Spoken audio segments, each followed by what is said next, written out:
And for their first playoff game next Monday, they'll be up against the Rams. And who remembers what happened the last time we faced the Rams? I know I sure do, and many of the fans do as well. In fact, in about 30 minutes, we're going to hear some reaction from the fans about exactly what the playoff picture looks like now and what the Vikings' chances are. But for now, Alicia, I'll send things back to you. We were robbed of that game. I don't even want to look back at it, but hey, we're going to have to face them once again. Audrey, thank you. We'll check back here in the next half hour.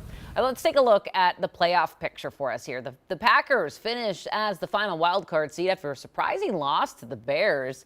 They go on the road to face the number 2 Eagles. The 12-5 Commanders will be on the road against the 10-7 Buccaneers. Over in the AFC, the Chiefs are the top seed, followed by the Bills, Ravens, and Texans. The Chargers, Steelers, and Broncos secured wild card spots. Wild card weekend kicks off this Saturday. Should be fun. In a matter of hours, Minneapolis City Council is set to discuss a tentative deal on federally mandated police reforms with the U.S. Department of Justice. Michelle Beck is joining us from the newsroom right now to explain. Good morning, Michelle. Good morning to you, Alicia. In a New Year's Eve email to City Council, the mayor called for a special meeting this morning. He said it's to get briefed on litigation between the city and the U.S. Department of Justice. KARE 11 sources tell us the two parties have reached a tentative agreement on what's known as a consent decree. This court-enforceable document would require MPD to make major policing changes. It comes after the DOJ investigated and accused the department of excessive force and discrimination in the killing of George Floyd.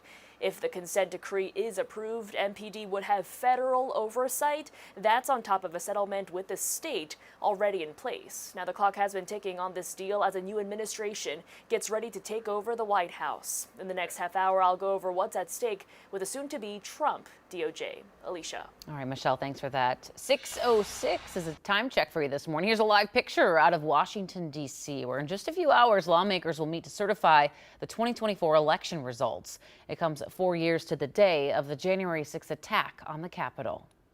Not only is it the anniversary of the riots, but Congress will be certifying the 2024 presidential election. Senator Amy Klobuchar, who played a key role in the post-insurrection oversight hearings, will be one of 4 congressional members in charge with counting the electoral votes. There'll be extra security and law enforcement surrounding the Capitol, along with a list of closed streets and restrictions. In a statement, the U.S. Capitol Police Chief said, "Our nation's capital is prepared to ensure the legislative process will proceed without disruption, and our government will have a peaceful transfer of power." We're getting a live picture right now from the Carter Center in Atlanta as the nation's honoring and remembering our 39th president, Jimmy Carter. He's lying in repose at his presidential library. Over the next 24 hours, mourners in Atlanta can pay their respects while an honor guard stands watch around the clock. He arrived Saturday following a motorcade through his hometown in rural Georgia and a family memorial service in Atlanta. A lot of people in this world are out there carrying on his legacy, so it doesn't fall to any of us in particular, and that's a heartening thing because it would be very difficult to live up to if you tried. Tomorrow, Carter will be flown to Washington, D.C. to lie in state in the U.S. Capitol Rotunda before his state funeral Thursday.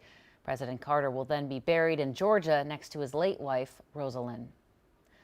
Well, right now, a massive winter storm is impacting tens of millions across the United States. Just southeast of us, under winter weather alerts through today as the storm is pushing to the east. Blizzard warnings were in effect overnight in parts of Kansas, Nebraska, and Missouri. The snow stranding hundreds of drivers and causing several crashes. In D.C., the storm is expected to dump to a foot of snow today.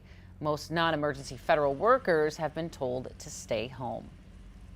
Today, the Southdale Library in Edina is closing for a massive renovation, and it's not going to reopen for about 3 years. The $106 million project will create more meeting rooms, dedicate an area for Edina Arts Center, and focus on outdoor space connecting to area trails.